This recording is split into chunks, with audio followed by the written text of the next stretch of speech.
In the unforgiving territory of Montana, where justice was often decided by the fastest gun rather than the fairest trial, the town of Pine Ridge had become a place where honest folks learned to keep their heads down and their mouths shut. But three women were about to prove that sometimes courage doesn't come from the barrel of a gun. It comes from an unbreakable spirit that refuses to bow to evil, no matter the cost. This is the story of Emma Carter, Sarah Mitchell, and Rebecca Thompson, three ordinary women who made an extraordinary choice. When the notorious Morrison gang took control of their town through fear, intimidation, and corruption, these women did something that no one else dared to do. They fought back. What you're about to witness is one of the most dramatic confrontations in frontier history. A moment when three women standing on the gallows, with nooses around their necks, used their final breaths not to beg for mercy, but to expose the truth that would bring down an entire criminal empire. The year was 1883, and Pine Ridge was dying, not from drought or disease, but from the cancer of corruption that had infected every corner of their community. The sheriff was bought and paid for. The judge took his orders from outlaws. Even the mayor had sold his soul to men who ruled through violence and fear. But Emma, Sarah, and Rebecca had seen too much, lost too much, and suffered too much to stay silent any longer. They knew that speaking out would mean their deaths, but they also knew that staying silent would mean the death of everything decent and good in their town. Some say that heroism is about fearlessness, but these three women proved that real courage comes from being terrified and doing what's right anyway. They stood up to men who had killed for less, challenged a system that was designed to crush them, and faced their own execution with dignity that would shame their executioners. The confrontation that followed would go down in frontier legend, not just because of what these women did, but because of what their sacrifice revealed about the power of truth to triumph over corruption, even in the darkest places and most desperate times. As you watch their story unfold, remember that these weren't superhuman figures or larger-than-life legends. They were ordinary women, a saloon owner trying to protect her workers, a farmer's wife seeking justice for her murdered husband, and a hotel proprietor who refused to let criminals use her business for their schemes. Their only weapons were their voices, their only shield was their integrity, and their only hope was that someone, somewhere, would have the courage to listen when they spoke the truth that needed to be heard. What happened on that gallows in Pine Ridge changed everything. Not just for the town, but for everyone who heard the story and understood that sometimes the most powerful force in the world is a person who has nothing left to lose except their silence. The trouble began on a Tuesday morning in late September when Blackjack Morrison rode into Pine Ridge with 12 men behind him and death in his eyes. The town had been peaceful until that moment, a thriving community built around cattle ranching, silver mining, and the railroad depot that brought prosperity to the High Valley, where honest folks had carved out decent lives from the unforgiving Montana wilderness. Emma Carter was sweeping the front porch of her saloon, the Silver Dollar, when she first saw them coming down Main Street. She'd owned the establishment for 3 years, ever since her husband died in a mining accident, and she'd built a reputation for running a clean place where cowboys could drink, play cards, and blow off steam without the violence that plagued other frontier towns. The riders moved with the casual confidence of men who expected the world to step aside for them. Their leader, a tall man with jet black hair and a scar running from his left ear to the corner of his mouth, wore his guns low and his hat pulled down to shadow his face. But Emma could see his eyes, cold, calculating, and completely without mercy. "Morning, ma'am," Blackjack said, touching the brim of his hat in a mockery of politeness as his horse stopped in front of the Silver Dollar. "Fine establishment you have here. Be a shame if anything happened to it." Emma's grip tightened on her broom handle. She'd heard those words before, in other towns, from other men who believed that fear was a currency they could spend freely. "My business is doing just fine, thank you." Blackjack smiled, revealing teeth that had been filed to points, an affectation that made him look more animal than man. "Oh, I'm sure it is. But you see, miss, times are changing in Pine Ridge. There's going to be new management in town, and that management requires certain considerations from local business owners." "What kind of considerations?" Protection fees, insurance against accidents. You understand how dangerous the frontier can be for a woman trying to run a business all by herself. Emma's jaw tightened. I don't need your protection. Everyone needs protection from something, ma'am. The question is whether you're smart enough to pay for it willingly, or if you need a demonstration of what happens to folks who think they can stand alone against forces bigger than themselves. Before Emma could respond, one of Blackjack's men rode his horse directly onto the wooden sidewalk, deliberately knocking over the barrel of flowers Emma had placed beside her door. Dirt and broken pottery scattered across the boards, and the carefully tended petunias her deceased husband had loved lay crushed and wilting in the morning sun. Oops, the writer said with mock concern. Looks like you've had an accident already. Emma felt her temper flare, but she forced herself to remain calm. These men were looking for an excuse to escalate, and she wouldn't give them one. Not yet. I'll consider your offer, she said evenly. You do that, Blackjack replied. We'll be back tomorrow for your answer. And ma'am, I'd suggest you consider carefully. Pine Ridge is about to become a very different kind of town, and folks who can't adapt to change tend to find themselves left behind. The gang rode off toward the center of town, leaving Emma standing among the ruins of her flowers. She watched them go, noting which buildings they stopped at, which merchants they spoke to, and which of her neighbors seemed to recognize them from somewhere else. What she saw filled her with dread. At the bank, the writers didn't issue threats. They were greeted like old friends by Samuel Morrison, the bank president.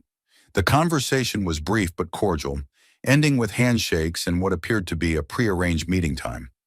At the sheriff's office, Deputy Williams came out to meet them personally, his badge gleaming in the sunlight and his manner obsequious. He handed Blackjack an envelope, received one in return, and nodded respectfully as the gang leader gave him what were clearly instructions. At the courthouse, Judge Harrison emerged from his chambers to speak with Blackjack privately on the steps, their conversation conducted in whispers that no one else could hear.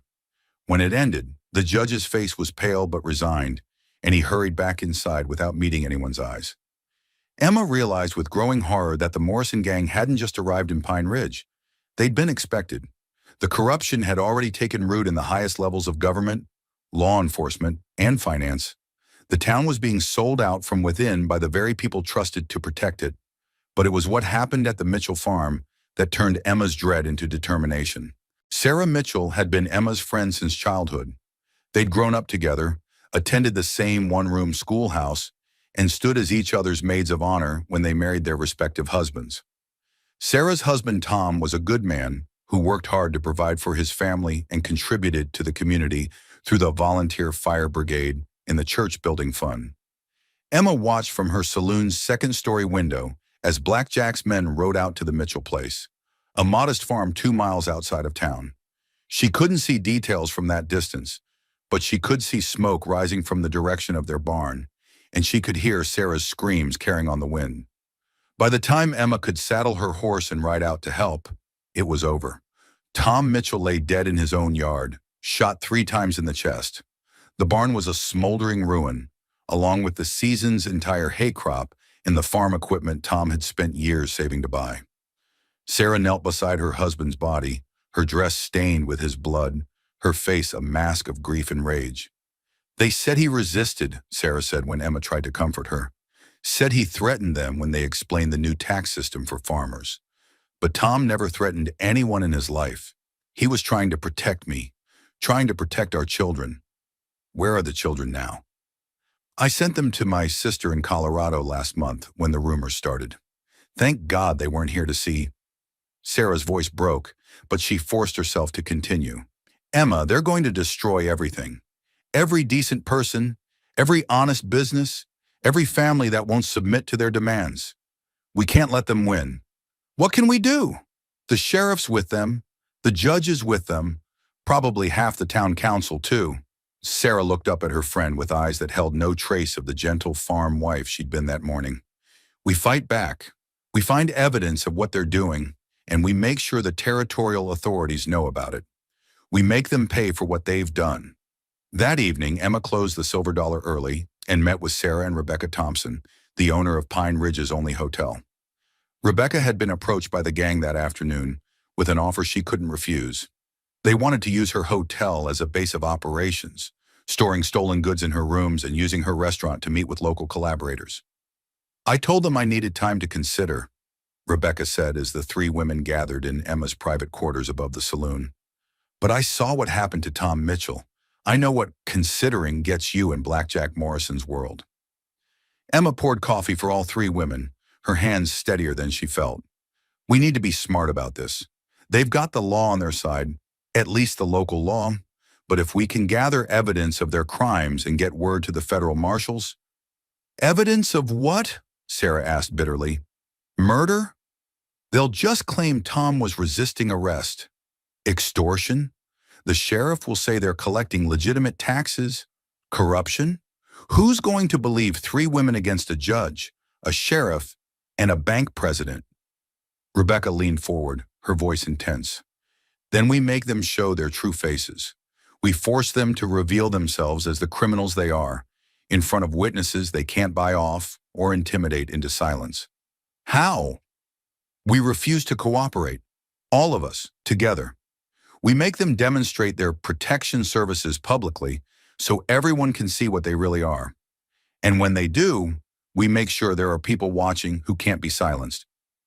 Emma felt her stomach clench with fear, but she also felt something else, a fierce determination that reminded her why she'd been able to keep the silver dollar running when other women would have given up. You're talking about making ourselves targets. We're already targets, Sarah replied. The only question is whether we die as victims or as witnesses to the truth. Rebecca nodded grimly. I've been writing to my cousin in the territorial capital. He works for the Federal Marshal Service.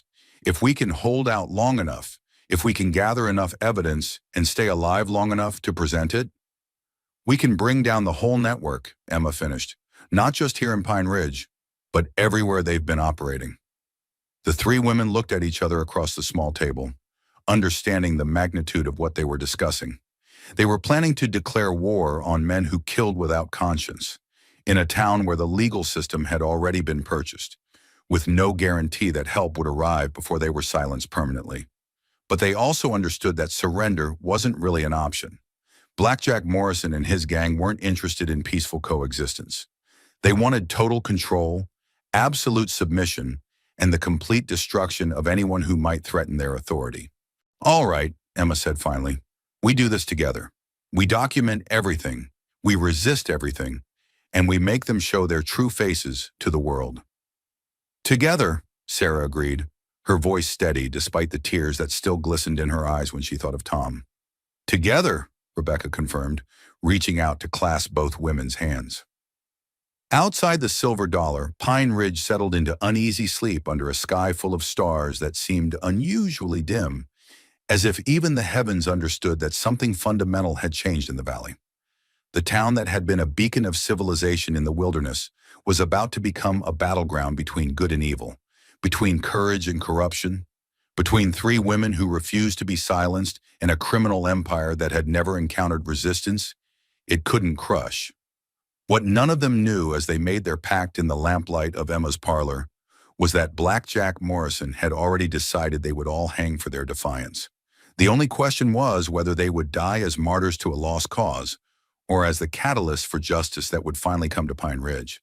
The war for the soul of their town was about to begin, and it would be fought not with guns and violence, but with something far more dangerous to men like Blackjack Morrison. The truth, spoken by women who had nothing left to lose. The next morning brought news that made Emma's blood run cold. During the night, 2 more businesses had been visited by the Morrison gang. Peterson's general store had suffered a mysterious fire that destroyed half their inventory, and the blacksmith shop had been vandalized so thoroughly that it would take weeks to repair the damage. Both Pete Peterson and Samuel Hayes, the blacksmith, were now eager to discuss protection arrangements with their new business partners.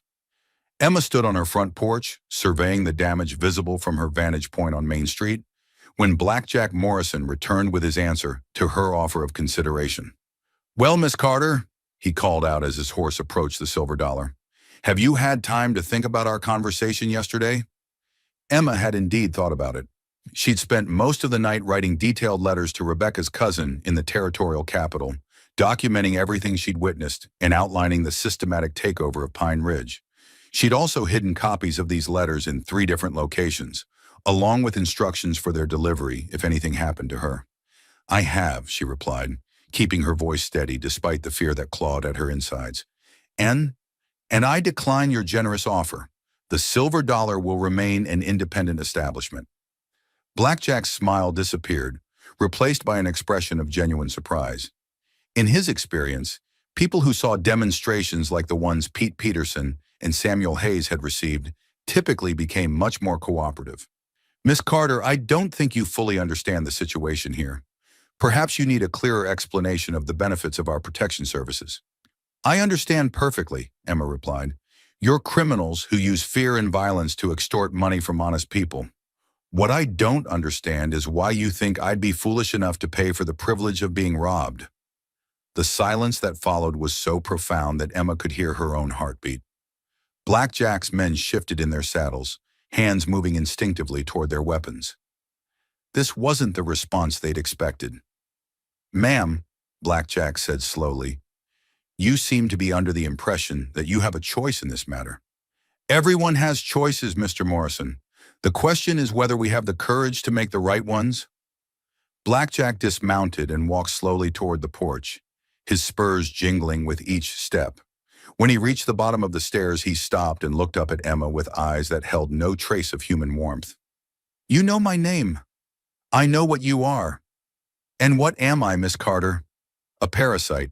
A coward who preys on decent people because you're too worthless to build anything of your own." Emma had crossed a line, and everyone present knew it. Blackjack's hand moved to his gun, and for a moment she thought he might draw on her right there in broad daylight, but instead he smiled that terrible filed-tooth smile and shook his head. "You're going to regret those words, Miss Carter.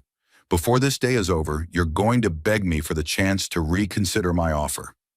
He remounted his horse and rode off without another word, but Emma could see the fury in his posture and the way his men looked back at her with expressions that promised violence.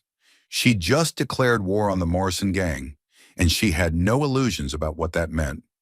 An hour later, Sarah Mitchell arrived at the Silver Dollar with news that confirmed Emma's worst fears.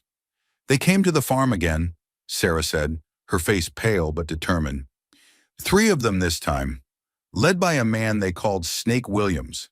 They said since I was now a widow with no man to protect me, I'd need to make special arrangements for my safety." "What kind of arrangements?" "Marriage. To Snake Williams. He said it was the only way to guarantee that nothing else would happen to the farm or to me." Emma felt sick. "Sarah, you can't—" "I told him I'd rather die first." Sarah's voice was steady, but Emma could see the terror she was trying to hide.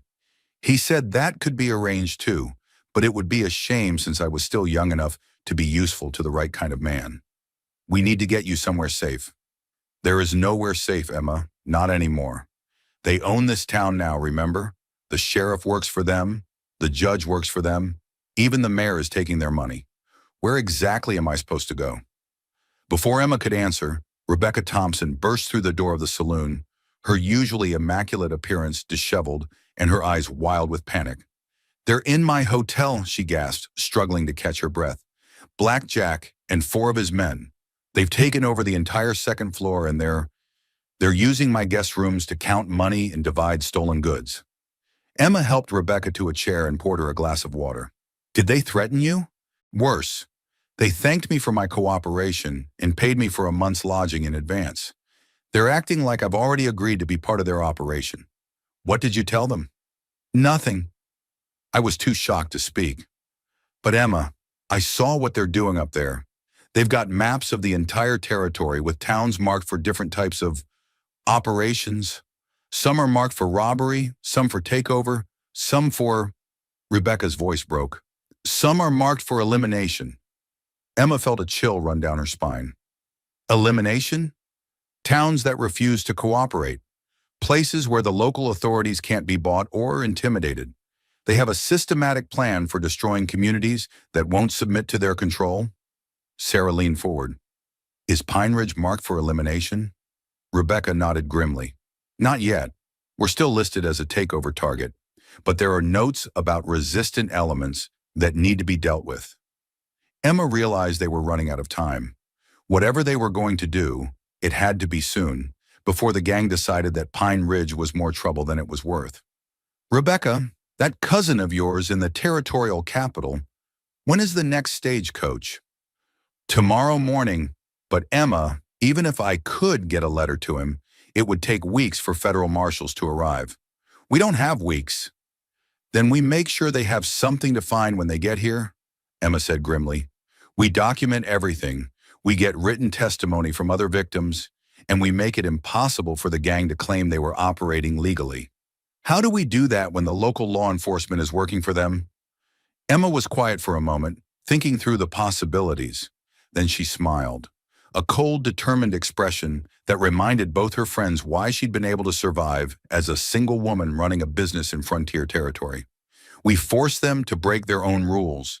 We make them demonstrate their true nature in front of witnesses they can't silence or buy off." "What kind of witnesses?" "Travelers. People passing through town who don't have any connection to the local power structure. If we can arrange for the right people to be in the right place at the right time." Sarah caught on immediately. "You want to stage a confrontation. I want to make them show their true faces." Blackjack Morrison is smart enough to maintain a veneer of legitimacy when it serves his purposes. But if we push him hard enough, if we make him angry enough, he'll drop the pretense and reveal himself as the criminal he really is, Rebecca finished. "But Emma, that's incredibly dangerous. If we miscalculate, if we push too hard or at the wrong time, we're dead anyway if we don't try. You saw what happened to Tom Mitchell. You heard Snake Williams' offer to Sarah. These men don't leave loose ends, and we all qualify as loose ends now." The three women spent the rest of the day planning their strategy. They would continue to resist openly, making it clear that they would not be intimidated or bought. They would document every threat, every act of violence, every demonstration of corruption, and they would make sure that when the gang finally revealed its true nature, there would be credible witnesses to testify about what they'd seen. It was a dangerous plan that relied on perfect timing and no small amount of luck. But as Emma pointed out, they were beyond safe options now. That evening, as Emma was closing the silver dollar, Sheriff Williams arrived with an official-looking document. "Evening, Miss Carter," he said, his manner nervous but determined. "I've got a court order here requiring you to pay outstanding back taxes on this establishment." Emma examined the document, noting the obviously forged signature and the impossibly high amount demanded. "These taxes don't exist, Sheriff. This property has been current on all assessments. Judge Harrison says otherwise. You've got until tomorrow noon to pay up, or we'll be forced to seize the property for public auction." "And who exactly would be bidding at this auction?" Sheriff Williams couldn't meet her eyes. "That's not my concern, ma'am. I'm just here to serve the papers." After he left, Emma added the fraudulent tax notice to her growing collection of evidence. Tomorrow would bring the confrontation she'd been preparing for, and she intended to be ready. What she didn't know was that Blackjack Morrison had already decided that Emma Carter, Sarah Mitchell, and Rebecca Thompson were too dangerous to be allowed to continue their resistance. He'd given Sheriff Williams and Judge Harrison their final instructions. The three women would be arrested on charges of conspiracy, tried in a kangaroo court, and executed as quickly as possible. The game was entering its final phase, and only one side could survive what was coming. Emma spent her last night of freedom writing final letters and preparing for a confrontation that would determine not just her own fate, but the future of Pine Ridge itself. She had no way of knowing that by this time tomorrow, she would be standing on a gallows with a noose around her neck, facing the choice between a quick death and a chance to expose the truth that could save her town. All she knew was that she'd made her choice to resist, and she would see it through to whatever end awaited her. Dawn broke gray and ominous over Pine Ridge, with storm clouds gathering on the horizon like an omen of the violence to come. Emma Carter had barely slept, spending the night reviewing her evidence and preparing for what she knew would be her final stand against the Morrison gang. She'd hidden copies of her documentation in 3 separate locations and written detailed instructions for their delivery to territorial authorities. What she didn't expect was to be woken by the sound of horses surrounding her building at first light. Emma peered through her curtains to see Sheriff Williams and 6 deputies, Men she'd never seen before who wore badges but carried themselves like outlaws, positioning themselves around the silver dollar. Their intentions were clear from the way they'd blocked all possible escape routes. She dressed quickly in her finest dress, pinned her mother's cameo to her collar, and braided her hair with steady hands. If this was to be her last morning of freedom, she would meet it with dignity. The pounding on her door came at exactly 7 o'clock. "Emma Carter!" Sheriff Williams shouted. "Open up! You're under arrest by order of Judge Harrison." Emma took a deep breath, checked her appearance in the mirror one final time, and walked downstairs to open the door. She would not cower or hide like a criminal. "Good morning, Sheriff," she said calmly, standing in her doorway with her chin raised. "What am I being arrested for?" "Conspiracy to defraud the territorial government, incitement to riot, and—" Williams consulted a piece of paper with obvious discomfort. "Practicing witchcraft." Emma almost laughed at the absurdity of the charges. "Witchcraft? In 1883? Are you seriously going to arrest me for being a witch, Sheriff?" "Just following orders, ma'am." Williams couldn't meet her eyes. "You need to come with us." "May I see the warrant?" Williams handed her a document that was obviously hastily prepared, with ink still wet in places and a signature that bore no resemblance to any legitimate judge's hand. The charges were ludicrous, the evidence non-existent, and the legal justification completely fabricated. "This is a joke, Sheriff. No real court would issue a warrant like this." "Well, ma'am, you'll have a chance to argue that point at your trial. Right now, I need you to come along peacefully." Emma noticed that several of the deputies had their hands on their guns, and she understood that peaceful was the only way she'd be leaving her establishment alive. "Very well, but I demand to see Sarah Mitchell and Rebecca Thompson. If you're arresting me on these ridiculous charges, I assume you're arresting them too." Williams nodded grimly. "They're being collected as we speak." As if summoned by her words, another group of riders appeared on Main Street, escorting a wagon containing both Sarah and Rebecca. Both women had their hands bound behind their backs, but neither looked defeated. Sarah's eyes blazed with anger, while Rebecca maintained the dignified composure that had made her such a successful businesswoman. "Emma!" Sarah called out as the wagon approached. "They came for us at dawn, charged us with the same nonsense they're probably charging you with." "Witchcraft," Emma replied loudly enough for the growing crowd of townspeople to hear. "Apparently, running honest businesses and refusing to pay extortion money makes us practitioners of dark magic." A murmur ran through the assembled crowd. Some people looked skeptical of the charges, others seemed genuinely frightened by the accusation of witchcraft, but most appeared simply relieved that they weren't the ones being arrested. Emma was roughly handcuffed and shoved into the wagon beside her friends.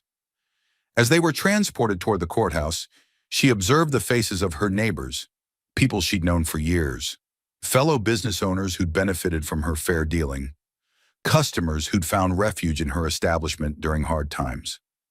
Some looked away in shame. Others watched with expressions of sympathy they dared not voice. A few nodded almost imperceptibly, letting her know that they understood what was really happening, but were powerless to stop it.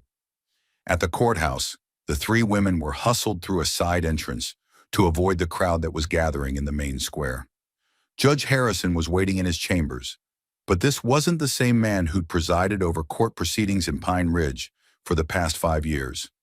This version of Judge Harrison was nervous, sweating despite the cool morning air, and unable to maintain eye contact with any of the defendants. His hands shook as he shuffled through papers that had clearly been prepared for him rather than by him. "Ladies," he began, his voice cracking slightly, "you've been charged with serious crimes against the people of Pine Ridge and the territory of Montana. How do you plead?" "Not guilty," Emma said firmly, "and I demand to know the specific evidence against us." "Not guilty," Sarah echoed, "and I demand to know why practicing herbal medicine suddenly qualifies as witchcraft." "Not guilty," Rebecca added, "and I demand to know when refusing to house criminals in my establishment became a crime against the territory." Judge Harrison consulted his papers again, clearly looking for guidance he wasn't finding. The evidence will be presented at trial." "When will this trial take place?" Emma asked. "This afternoon, 2 o'clock." Emma felt her blood run cold. A trial scheduled for the same day as the arrest, with no time for the defendants to prepare a defense or contact outside legal representation, was no trial at all. It was a lynching with legal pretenses. "Your Honor," she said, falling back on the formal courtroom manner her father had taught her, "we respectfully request time to obtain legal counsel and prepare our defense." Request denied. The charges are serious, and the people of Pine Ridge demand swift justice. "What people?" Sarah demanded. "The people being extorted by the Morrison gang? The people too terrified to speak the truth? Or the people being paid to look the other way while their neighbors are robbed and murdered?" Judge Harrison's face flushed red. "You will not speak of respected members of our community in such terms." "Respected?" Rebecca stood up, her dignity intact despite her bound hands. "Judge Harrison, 3 days ago, you were an honest man who served this community faithfully. What happened?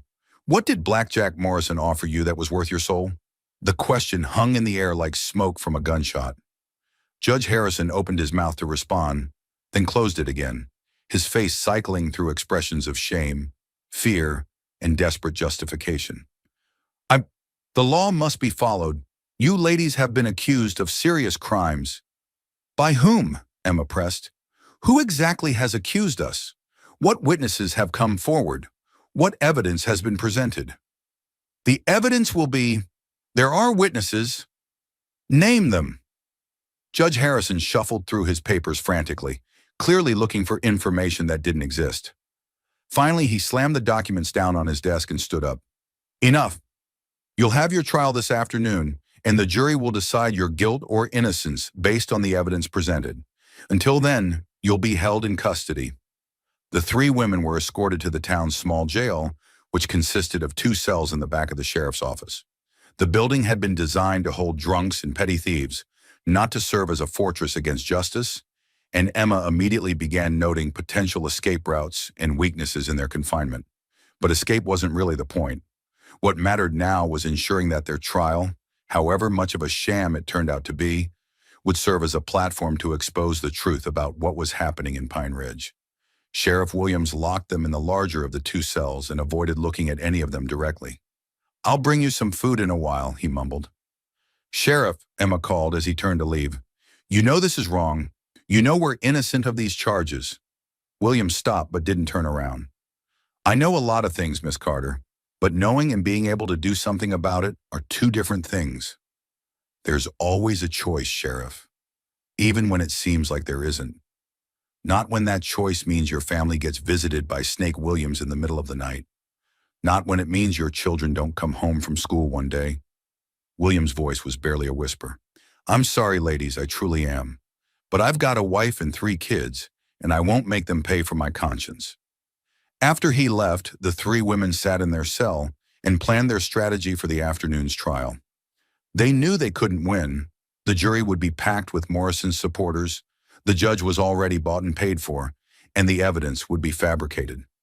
But they could use the platform to speak truth to power, to make sure their final words would reach the ears of people who might carry their message beyond Pine Ridge. "We need to make them show their true faces," Emma said. "Force them to drop the pretense and reveal themselves as the criminals they are." "How do we do that from a defendant's table?" Sarah asked. "By not playing their game," Rebecca replied, understanding immediately. "By refusing to participate in the charade. By making it clear that we know exactly what this is and why it's happening." As the morning wore on, more details of their situation became clear. The jury had been selected in advance from among the most easily intimidated members of the community. The prosecutor was a lawyer from Billings who specialized in quick convictions and had never lost a case involving charges of witchcraft or conspiracy. Most telling of all, Blackjack Morrison himself would be serving as the primary witness against them. When Sheriff Williams brought them lunch, a meager meal of bread and water that served more as intimidation than sustenance, Emma asked him about the unusual arrangements. "Since when does the territorial court allow criminal gang leaders to serve as prosecution witnesses?" "Since Judge Harrison says they can," Williams replied. "Morrison's been sworn in as a special deputy for the purposes of this case." Emma almost laughed at the brazenness of it. "A special deputy? The man is a known outlaw with a price on his head in 3 territories." Not according to his paperwork. According to his credentials, he's a licensed peace officer working undercover to infiltrate criminal organizations. The scope of the conspiracy was becoming clear. The Morrison gang hadn't just corrupted Pine Ridge's local government. They'd created an entire false legal framework to justify their actions. They had forged documents, false identities, and manufactured evidence that would allow them to operate with apparent legitimacy. But they'd made one crucial mistake. They'd assumed that Emma, Sarah, and Rebecca would be too frightened or too ignorant to expose the deception. They were about to learn how wrong that assumption was. As 2 o'clock approached, and they heard the sounds of a crowd gathering outside the courthouse, Emma felt a strange sense of calm settle over her. She'd done everything she could to prepare for this moment. The evidence was hidden, the letters were written, and the truth was documented. Now all that remained was to speak that truth with such force and clarity that even Blackjack Morrison's carefully constructed lies couldn't drown it out. "Whatever happens in there," Emma said to her friends as they heard footsteps approaching their cell, "we tell the truth, all of it. We make them work for their conviction, and we make sure everyone in that courtroom understands exactly what kind of justice they're witnessing." "Together," Sarah agreed. "Together," Rebecca confirmed. The cell door opened, and Sheriff Williams stood there with shackles in his hands and regret written across his face. "Ladies," he said quietly, "it's time." The courthouse was packed beyond capacity when Emma, Sarah, and Rebecca were led in shackles through the main entrance. Every seat was filled, with standing room only along the walls and even in the aisles. But as Emma scanned the crowd, she realized that most of the faces belonged to strangers. Rough-looking men who'd ridden into town with the Morrison gang, not longtime residents of Pine Ridge. The few townspeople she recognized looked terrified, sitting rigidly upright with their eyes focused straight ahead, clearly unwilling to make eye contact with anyone who might report their expressions back to Blackjack Morrison. Judge Harrison sat behind his bench like a man facing his own execution, rather than presiding over someone else's trial. His usually neat appearance was disheveled, and Emma could see sweat stains on his judicial robes, despite the cool temperature in the courtroom. The prosecutor, a thin man with cold eyes and perfectly groomed hair, sat at his table reviewing documents that looked far too neat and organized for a case that had supposedly been prepared in a single morning. This was clearly a man who specialized in predetermined outcomes rather than actual legal proceedings. And at the back of the courtroom, leaning against the wall with his arms crossed and that terrible filed-tooth smile playing across his lips, stood Blackjack Morrison. He wore a deputy's badge pinned to his vest and carried himself with the casual confidence of a man who knew exactly how this trial would end. "All rise for the Honorable Judge Harrison," called the bailiff, a nervous young man who'd clearly been pressed into service for the occasion. The crowd stood with a rustling of fabric and creaking of floorboards.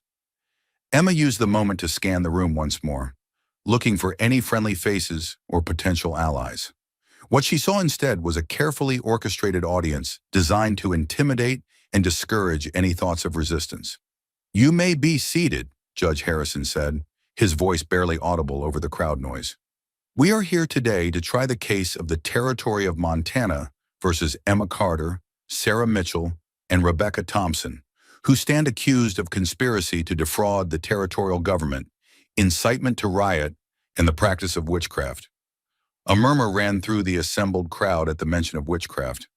Emma noticed that several people made the sign of the cross, while others nodded knowingly, as if this explained everything they'd observed about the three defendants. "Mr. Blackwood," Judge Harrison continued, addressing the prosecutor, "you may present your opening statement." Prosecutor Blackwood rose with theatrical flourish, clearly a man who enjoyed being the center of attention. "Ladies and gentlemen of the jury, what we have before us today is a clear case of criminal conspiracy designed to undermine the lawful authority of this community's duly appointed officials." Emma almost snorted at the irony, but she forced herself to remain silent. Her time to speak would come. "The defendants," Blackwood continued, "have systematically refused to comply with legitimate tax assessments, have incited violence against peace officers, and have engaged in practices designed to curse and harm innocent members of this community through supernatural means." He paused dramatically, letting his words sink in before continuing. We will show that Emma Carter has been operating her establishment as a front for criminal activities, providing shelter and support to known outlaws and enemies of the territorial government. This was news to Emma, who had never knowingly harbored any criminals except the ones currently running the town. We will show that Sarah Mitchell has been practicing herbal medicine without proper licensing, administering potions and treatments that have caused illness and death among her neighbors. Sarah's face flushed with anger, but she remained seated and silent. And we will show that Rebecca Thompson has been using her hotel to facilitate communications with hostile Indian tribes, providing them with information about vulnerable settlements and planned military movements. Rebecca's mouth fell open in shock at the audacity of the accusation. Together, Blackwood concluded, these three women represent a clear and present danger to the peace and security of Pine Ridge. The evidence will show that they are guilty of all charges and deserve the maximum penalty under territorial law. He sat down with obvious satisfaction, clearly pleased with his performance. Judge Harrison turned to the defendant's table, where no attorney sat because none had been provided and none had been allowed time to seek representation. Do the defendants wish to make an opening statement? Emma stood up, her shackles clanking as she moved. We do, Your Honor. You may proceed. Emma turned to face the jury in the packed courtroom, looking directly into the faces of people who would decide her fate. Ladies and gentlemen, what you are witnessing today is not a trial, it's a performance. Every word you've just heard from the prosecutor is a lie, and every person involved in bringing these charges knows it. A shocked murmur ran through the crowd. Several jurors looked uncomfortable, while others seemed genuinely surprised by her direct approach. 3 days ago, Pine Ridge was a peaceful community where honest people could live and work without fear. Then Black Jack Morrison and his gang of cutthroats rode into town and began systematically taking control of our government, our businesses, and our lives through threats, violence, and murder. Judge Harrison banged his gavel. Miss Carter, you will confine your remarks to the charges against you. I am addressing the charges, Your Honor, because these charges exist for one reason only: to silence 3 women who witnessed crimes and refused to be intimidated into keeping quiet about them. Emma turned back to the jury. Sarah Mitchell's husband was murdered by Morrison's men 3 days ago when he refused to pay their extortion demands. Rebecca Thompson was forced to allow criminals to use her hotel as a base for their illegal operations. And I was threatened with violence when I refused to pay protection money to men who had no legal authority to collect it. Your Honor, Prosecutor Blackwood jumped to his feet. The defendant is making inflammatory statements without evidence. I have evidence, Emma replied calmly. I have detailed documentation of every threat, every act of violence, and every corrupt official who has been bought and paid for by the Morrison gang. She turned to look directly at Blackjack Morrison, who was no longer smiling, including evidence that the man wearing a deputy's badge at the back of this courtroom is actually a wanted criminal with a price on his head in 3 territories. The courtroom erupted in shocked voices and angry shouts. Judge Harrison banged his gavel repeatedly, calling for order, but the damage was done. Emma had used her opening statement not to defend against the charges, but to put the entire system on trial. That's enough, Judge Harrison shouted when the noise finally died down. Miss Carter, you will confine your remarks to relevant matters or be held in contempt of court. Your Honor, exposing corruption and criminal conspiracy is entirely relevant to these proceedings. Mr. Blackwood, please call your first witness. The prosecutor stood, clearly rattled by Emma's unexpected offensive strategy. The territory calls Deputy Blackjack Morrison. Morrison swaggered to the witness stand with theatrical confidence. But Emma noticed that he kept his hand near his gun, even in the courtroom. He was sworn in by the bailiff and settled into the witness chair with the ease of a man who had testified in many such proceedings. Deputy Morrison, Blackwood began, please tell the court about your investigation into the defendant's criminal activities. Well, Morrison said, his voice carrying clearly through the silent courtroom, I've been working undercover for the Territorial Marshal's office, investigating reports of criminal conspiracy in Pine Ridge. What I found was worse than anyone expected. Emma had to admire the man's audacity. He was spinning a complete fabrication with such confidence that some members of the jury were already nodding along. The three defendants have been operating a criminal enterprise designed to defraud honest citizens and undermine lawful authority. Emma Carter's saloon has been serving as a meeting place for outlaws and hostile Indians. Sarah Mitchell has been poisoning livestock and crops with her so-called herbal remedies. And Rebecca Thompson has been providing shelter and support to wanted criminals. Do you have evidence to support these claims? Morrison reached into his coat and pulled out a leather portfolio. I have detailed reports of my investigation, including testimony from multiple witnesses and physical evidence gathered during surveillance operations. Emma knew the documents were forged, but they looked official enough to convince a jury that wanted to be convinced. The testimony continued for another hour, with Morrison weaving an increasingly elaborate tale of criminal conspiracy and supernatural threats. He claimed to have witnessed Sarah performing unnatural rituals over sick animals, to have seen Rebecca meeting secretly with painted savages behind her hotel, and to have observed Emma entertaining known desperados and murderers in her establishment. When Blackwood finished his direct examination, Judge Harrison asked if the defense had any questions for the witness. Emma stood up once again. I do have a few questions, Your Honor. Proceed. Emma walked as close to the witness stand as her shackles would allow, looking directly into Morrison's cold eyes. Deputy Morrison, you testified that you've been working undercover for the Territorial Marshal's office. Can you provide documentation of your appointment to that position? Morrison's smile faltered slightly. That information is classified for security reasons. I see. Can you tell us the name of your supervising officer? That's also classified. How convenient. Can you tell us where you were stationed before coming to Pine Ridge? Morrison hesitated for just a moment before answering. Kansas. I was investigating cattle rustling operations along the territorial border. Emma smiled. She'd been hoping he would make exactly that claim. Which county in Kansas? Dodge County. And who was the sheriff there who can verify your service? Sheriff Williams, John Williams. Emma turned to address the jury. Ladies and gentlemen, I happen to know that there is no Sheriff John Williams in Dodge County, Kansas. The actual sheriff there is a man named Samuel Barnes, who has held that position for over 10 years.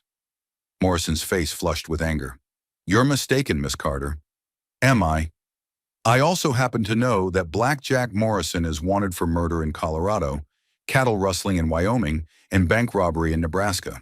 There are federal warrants for his arrest in all three territories. Your Honor! Prosecutor Blackwood jumped to his feet. The defendant is making accusations without evidence.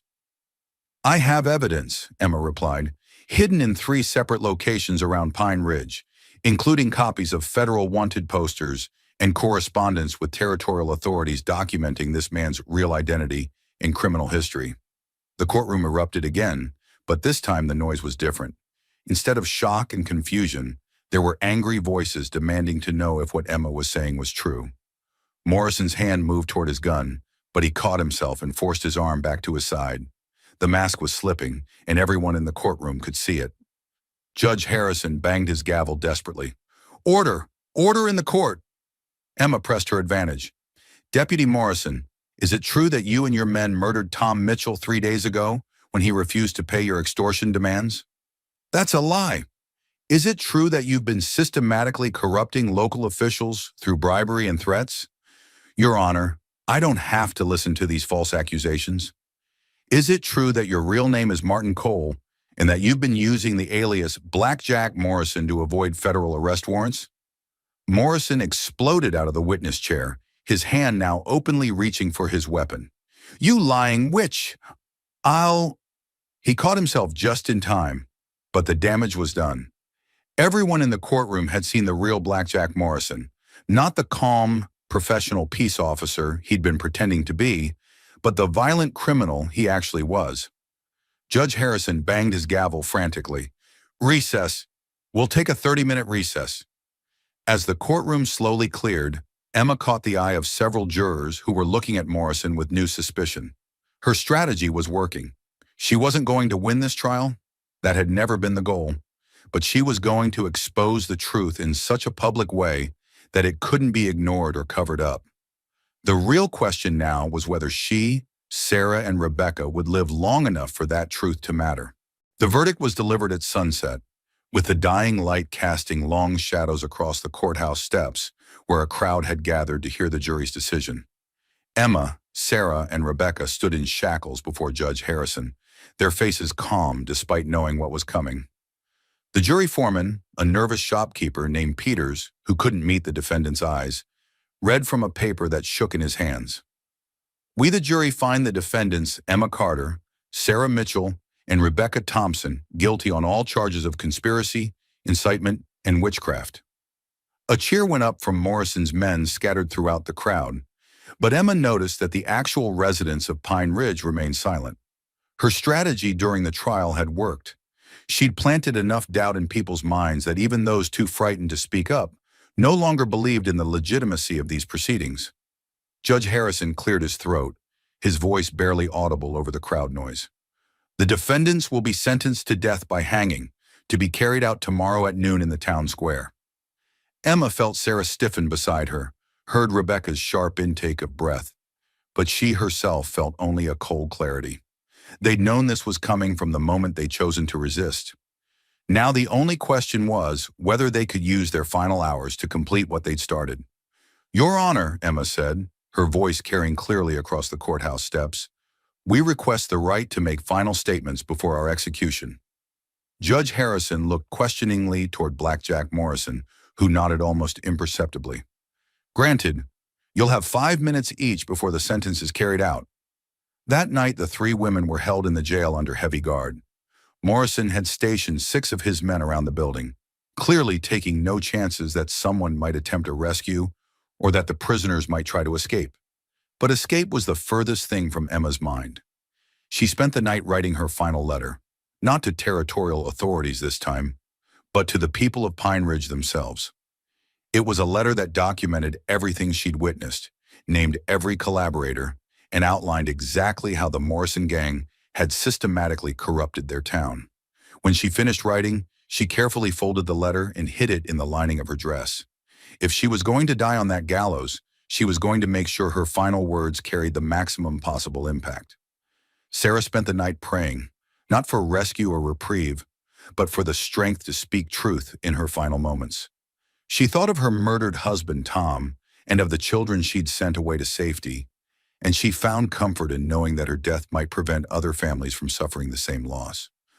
Rebecca used her time to review everything she'd observed about the gang's operations, memorizing names, dates, and details that she could reveal in her final statement.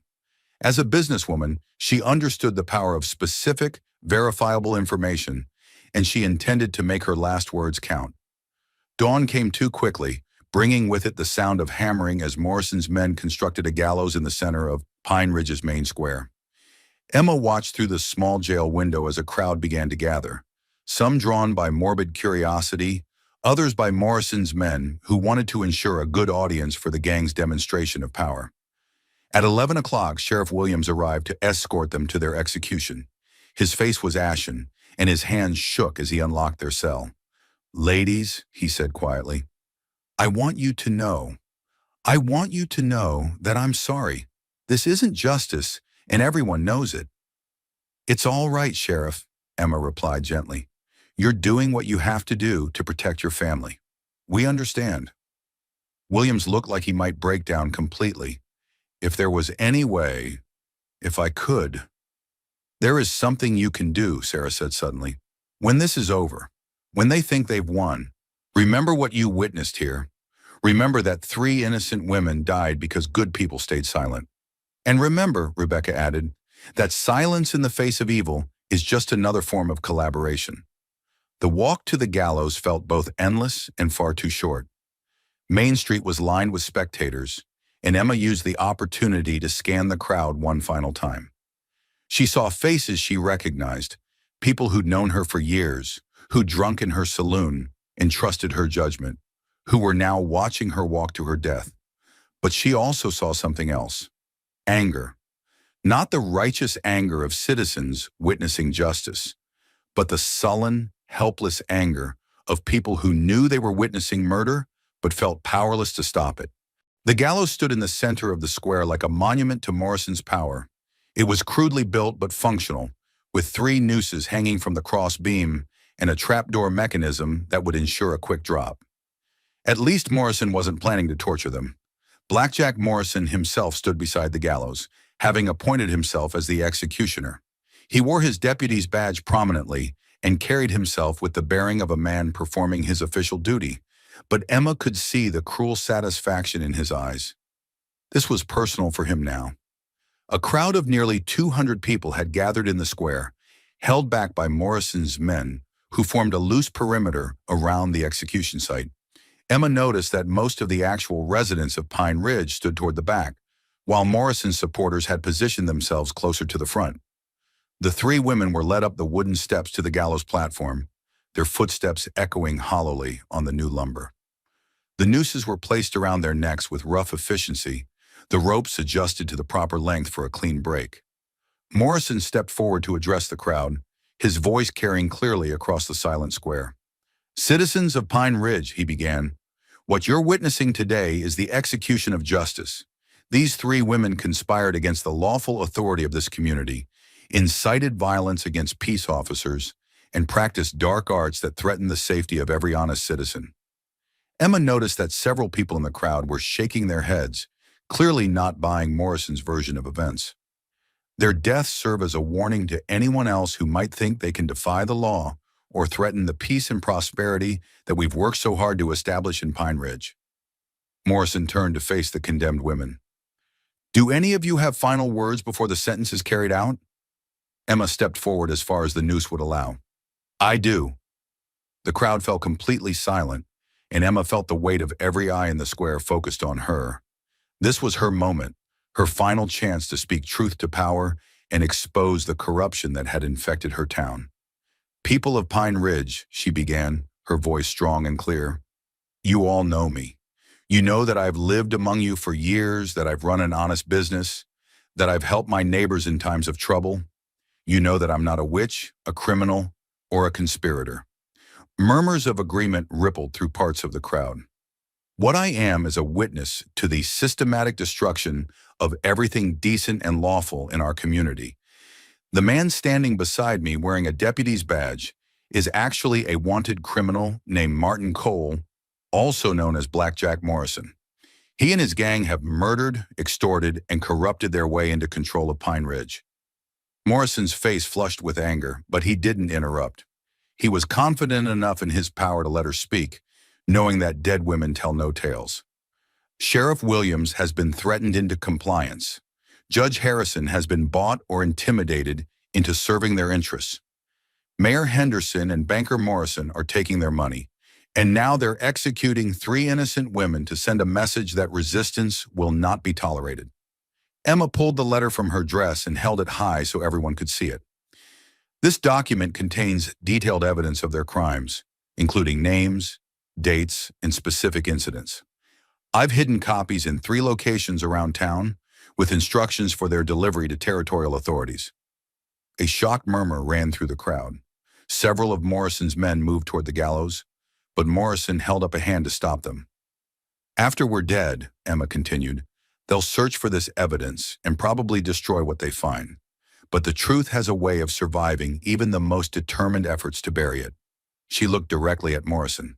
"You can kill us, but you can't kill what we know, and you can't silence everyone who's witnessed your crimes." Morrison stepped forward, his composure finally cracking. "Enough! You've had your say, witch. Time to—" "My turn," Sarah interrupted, stepping forward with the noose tight around her neck. "People of Pine Ridge, look at my dress. Look at these stains." She gestured to the dark spots on her skirt that everyone could see. "This is my husband's blood. Tom Mitchell was murdered 3 days ago by these men when he refused to pay their extortion demands. They shot him down in his own yard, then burned our barn to make their point clear." Her voice broke with emotion, but she forced herself to continue. "They offered to let me live if I'd marry one of them. Snake Williams, the man standing there by the rope. They said it was the only way to guarantee my safety." Sarah looked directly at Williams, who shifted uncomfortably under her gaze. "I told them I'd rather die first. Apparently, they decided to grant that request." Morrison stepped toward her. "That's enough lies from—" "Rebecca Thompson," Rebecca announced loudly, claiming her right to speak. owner of the Pine Ridge Hotel and witness to criminal conspiracy. She addressed the crowd with the same calm authority she'd used to run her business. For the past week, these men have been using my hotel to count stolen money, divide up loot from their robberies, and plan their next crimes. I've seen maps marking towns throughout the territory for different types of criminal operations. I've heard them discussing how to eliminate resistant elements in communities that won't submit to their control. She paused, letting her words sink in before delivering her final blow.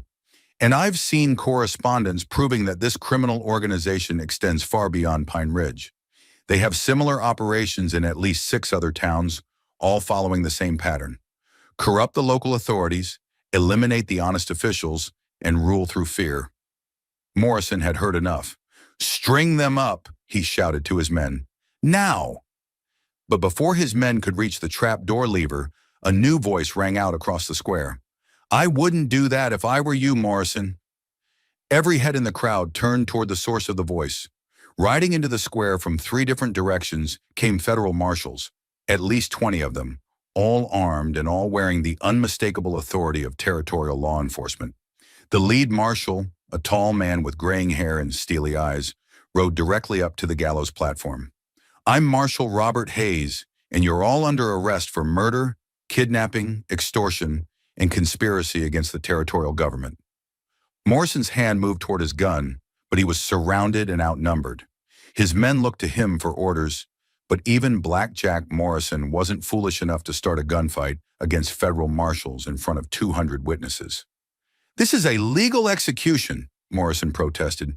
"These women were tried and convicted by a proper court." "This court had no jurisdiction over federal crimes," Marshal Hayes replied calmly. "And these women are federal witnesses whose testimony is required in our investigation of your criminal organization." He gestured to his men. "Cut them down." As the nooses were removed from their necks, Emma felt her knees buckle with relief. They'd done it. They'd survived long enough for the truth to matter. But as she looked at Blackjack Morrison's face, she realized that while they'd won this battle, the war for Pine Ridge was far from over. Morrison was already calculating, planning, looking for his next move. The fight for justice was just beginning. The federal marshals had been watching Pine Ridge for weeks, following leads from Rebecca's cousin in the territorial capital and building their own case against the Morrison gang. Marshal Hayes later explained that Emma's detailed letters had provided the final pieces of evidence they needed to obtain federal warrants and organize a coordinated response. "You 3 ladies saved more than just your own lives," Hayes told them as they recovered in Rebecca's hotel later that evening. "The evidence you gathered has given us what we need to shut down criminal operations in 6 different towns. This conspiracy was far larger than even we realized." Blackjack Morrison and 8 of his men were shackled and loaded into a prison wagon for transport to the territorial capital, where they would face federal charges carrying sentences of death or life imprisonment. The remaining gang members had scattered when the marshals arrived, but Hayes was confident they'd be captured within days. "What about the local officials who collaborated with them?" Emma asked. "Judge Harrison, Sheriff Williams, and Mayor Henderson will all face charges for corruption and conspiracy. Their trials will be held here in Pine Ridge, with a federal judge presiding and an untainted jury." "And Banker Morrison?" "Samuel Morrison was found dead in his office this morning, apparently by his own hand. He left a confession detailing the financial aspects of the gang's operations." Emma felt a complex mix of satisfaction and sadness. Justice was being served, but the cost to their community had been enormous. Over the following weeks, as federal investigators combed through every aspect of the gang's operations, the full scope of their criminal enterprise became clear. They'd been operating for over 3 years, moving from town to town, systematically corrupting local governments and eliminating anyone who threatened their control. Pine Ridge was to have been their permanent headquarters, a place where they could operate with complete impunity while expanding their reach throughout the Montana territory. Emma, Sarah, and Rebecca had disrupted those plans through their refusal to be intimidated. The trials that followed were swift and decisive. Blackjack Morrison was convicted on 17 counts of murder and sentenced to hang. His execution was carried out in the territorial capital, with Emma, Sarah, and Rebecca serving as key witnesses to his crimes. Snake Williams and the other gang members received sentences ranging from life imprisonment to death, depending on their level of involvement in the gang's murders. Not one of them escaped justice. The corrupt local officials faced their own reckoning. Judge Harrison was sentenced to 20 years in a federal prison for accepting bribes and perverting justice. Sheriff Williams received 10 years, with the judge noting that his cooperation with federal investigators and his obvious remorse had influenced the lighter sentence. Mayor Henderson was removed from office and sentenced to 5 years, but he was allowed to serve his time in the territorial prison rather than a federal facility due to his minimal involvement in the gang's more serious crimes. New elections were held in Pine Ridge, with federal oversight ensuring their legitimacy. The town chose new leaders who were committed to honest government and the rule of law. Emma reopened the Silver Dollar, but she found that her experience had changed her perspective on what she wanted to do with her life. The saloon had been a good business, but it no longer felt like her true calling. "I've been thinking about what comes next," she told Sarah and Rebecca, as they sat on her front porch one evening, watching the sunset paint the mountains in shades of gold and purple. "What do you mean?" Sarah asked. "Marshal Hayes offered me a job with the Territorial Marshal Service, investigating corruption, helping other communities deal with situations like what we faced here." Rebecca smiled. "That sounds perfect for you, Emma. You have a talent for seeing through lies and getting to the truth. What about you two? What are your plans?" Sarah looked out at the mountains, her expression thoughtful. "I think I'm going to sell the farm and move to Colorado to be near my children. After everything that's happened, I want to focus on being a mother and grandmother." "And I," Rebecca said with a grin, "am going to run for mayor." Emma and Sarah stared at her in surprise. "Why not?" Rebecca continued. "Pine Ridge needs someone who understands how to run a business and who can't be bought or intimidated. I've got the experience, and after what we've been through, I think the voters will trust me to keep the town honest." Emma laughed. "You know what? I think you'd make an excellent mayor. Will you stay long enough to vote for me?" "Absolutely. And then I'm going to take Marshal Hayes up on his offer.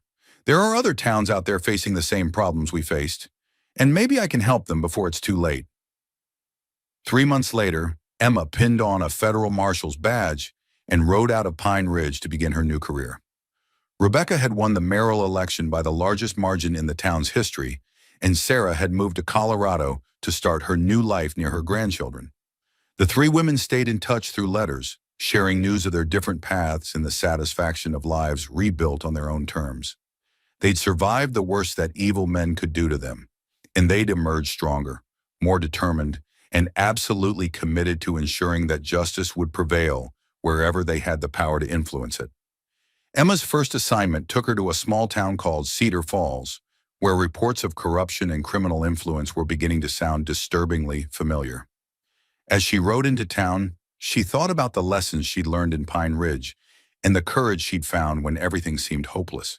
She'd discovered that ordinary people had extraordinary power when they refused to be silenced, that truth had a strength that no amount of violence could overcome, and that sometimes the most important battles were fought not with guns, but with words spoken by people who had nothing left to lose except their integrity. The badge on her chest gleamed in the afternoon sun as she approached the main street of Cedar Falls. Somewhere in this town, honest people were being threatened by criminals who thought they could rule through fear. But they were about to learn what Blackjack Morrison had learned too late, that some people couldn't be bought, intimidated, or silenced. Emma Carter had found her calling, and she was ready to answer it. Years later, when people told the story of what happened in Pine Ridge, they would focus on different aspects of the tale. Some emphasized the courage of 3 women who faced death rather than submit to corruption. Others focused on the dramatic rescue and the trials that followed. But Emma always insisted that the real lesson was simpler, that justice doesn't happen automatically, that it requires people to stand up and fight for it, and that even in the darkest circumstances, truth has the power to triumph over evil, as long as someone is brave enough to speak it. The 3 women of Pine Ridge had spoken truth to power, and power had blinked first. In a world where might often made right, they'd proven that sometimes right could make might, if you were willing to pay the price for your principles. Their story became legend throughout the Montana Territory, inspiring other communities to resist corruption and other individuals to stand up for what was right. The gallows that had been built to silence them instead became a symbol of their victory, a reminder that evil could seem invincible right up until the moment it was exposed for what it really was. Emma, Sarah, and Rebecca had saved more than just their own lives that day in Pine Ridge. They'd saved the idea that ordinary people could make a difference, that justice was worth fighting for, and that sometimes the most powerful weapon against corruption was simply the refusal to remain silent in the face of evil. Their legacy lived on in every marshal who investigated corruption, every citizen who stood up to bullies, and every community that chose courage over compliance. They'd proven that heroes weren't always the ones with the fastest guns or the strongest fists. Sometimes they were just the ones who wouldn't stop telling the truth, no matter what it cost them. The West was a little bit more civilized because of what they'd done, and Pine Ridge remained a testament to the power of three ordinary women who'd done something extraordinary. They'd looked evil in the face and refused to blink. And so three ordinary women became legends, not through supernatural powers or mystical abilities, but through something far more powerful, the unwavering courage to stand for truth when everyone around them had chosen silence. Emma Carter, Sarah Mitchell, and Rebecca Thompson proved that real magic isn't found in potions or spells. It's found in the moment when people decide they'd rather die as free women than live as slaves to corruption. Their story reminds us that the greatest battles aren't always fought on distant battlefields, but in our own communities, against enemies who hide behind badges and legal documents. The charges of witchcraft that nearly cost them their lives were revealed for what they really were: the desperate attempt of criminals to destroy women who threatened their power. In the end, the only supernatural force at work in Pine Ridge was the transformative power of truth, spoken by people who refused to be intimidated. Emma went on to become one of the most respected federal marshals in the Montana Territory, investigating corruption and bringing justice to communities throughout the region. Her success inspired other women to pursue careers in law enforcement, gradually changing the face of frontier justice.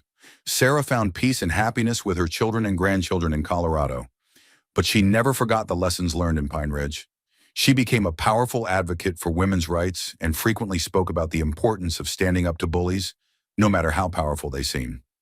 Rebecca served 3 terms as mayor of Pine Ridge, transforming it into one of the most prosperous and well-governed towns in the territory. Her success proved that communities thrived when they were led by people of integrity rather than people who could be bought. The gallows that had been built to execute them was torn down, and the wood used to build a new schoolhouse, where children learned not just reading and arithmetic, but the importance of civic duty and moral courage.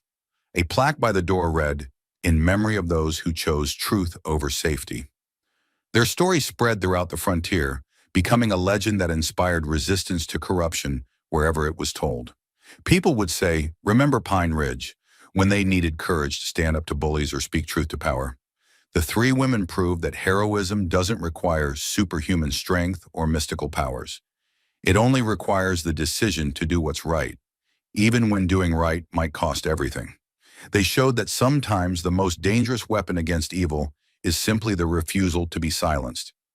In a time and place where justice was often decided by the fastest gun, Emma, Sarah, and Rebecca demonstrated that sometimes the mightiest weapon of all is a person who has nothing left to lose except their principles, and who refuses to lose those no matter what the cost.